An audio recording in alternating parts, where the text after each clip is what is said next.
Hey guys, what's going on? It's Steve here. Another little edition of Beach Philosophy. We finally got some sun here in Playa del Carmen. It's been raining the last couple of days. You can see I'm white. This is no good. The rainy season's been absolutely crazy. Either way, you know, I read an interesting article earlier today about Allen Iverson. I'm going to write a blog about this because I think it's something that we all kind of need to look at.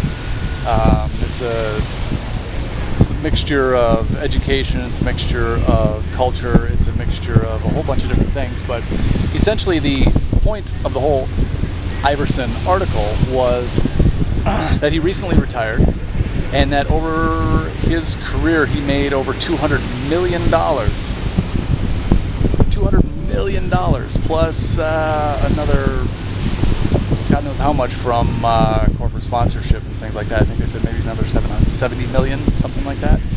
So we're talking a guy who made almost $300 million, and right now his net worth is, get this, negative $1 million. My friend's 5-year-old has more money than he does.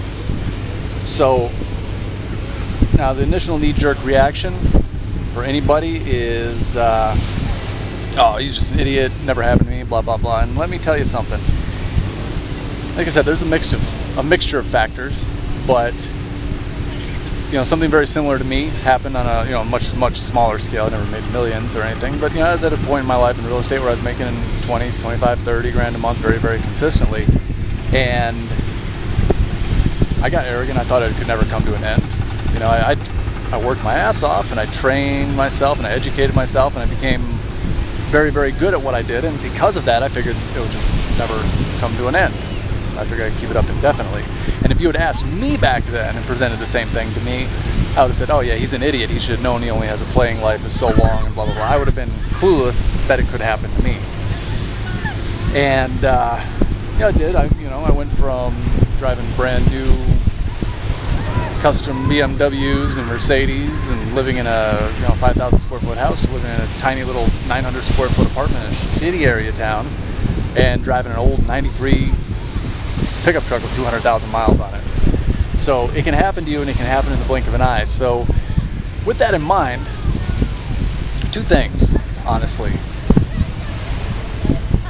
First of all, you've got to realize that whatever you're doing can come to an end. So you have to plan for it. Now, if it never does, that's awesome, but you got to plan for it. And by planning for it, I mean a couple things. It can be residual income. You know, you can put your money into real estate that pays rentals, or you can, there's a wide variety of things that you can do that's going to continue paying you even after you stop doing what you're doing. Build a business that pays you on a residual basis, whatever it is. Second of all, you've got to watch your spending habits, because especially if you're somebody like me who didn't come from an affluent background, it can get very, very easy to be caught up in this new lifestyle. And I got caught up right now. I enjoyed myself a lot. And yeah, I had some money saved, but I tell you what, when you're making 25 grand a month or whatever, and your bills are 10 grand a month or whatever, and you go down to making zero, it eats into savings pretty quick. It's only a matter of months you can go through a whole bunch of money. So you got to prep for it. You got to prep for it.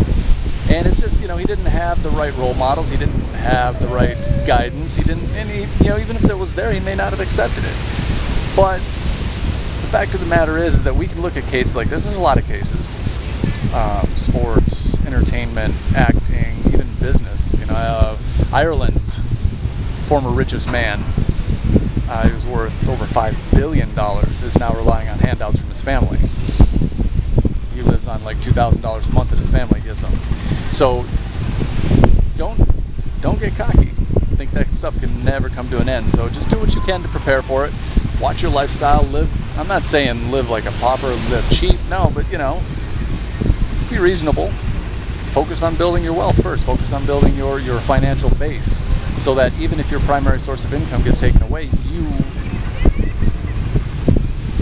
don't end up on Skid Row. It can happen really quick. It's happened to good people through no fault of their own, and it's kind of tragic. The good thing is, most people, if they're business people, athletes are a different story, because once you're past your playing period, there's not much you can do unless you get into management or something in the sports industry, unless you've gone to college, got a degree, or you're prepped yourself in other areas, your time is finite.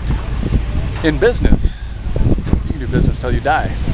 So the good news is that a lot of these people, like Trump hit the skids hard, and it was only a matter of years and he built himself back up. So once you've been there, you can do it again. I'm in the middle of building myself back up again. So whatever it takes, I'm gonna get back there, and then I'm gonna go way past that. I'm gonna go 10 times that, 100 times that. So, but I'm gonna do it right this time. I'm gonna do it smart.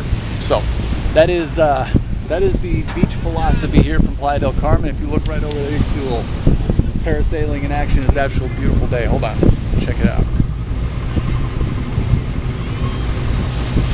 All right, that's what I got for you guys today. Get at it, earn it, and enjoy it. All right, live life by design.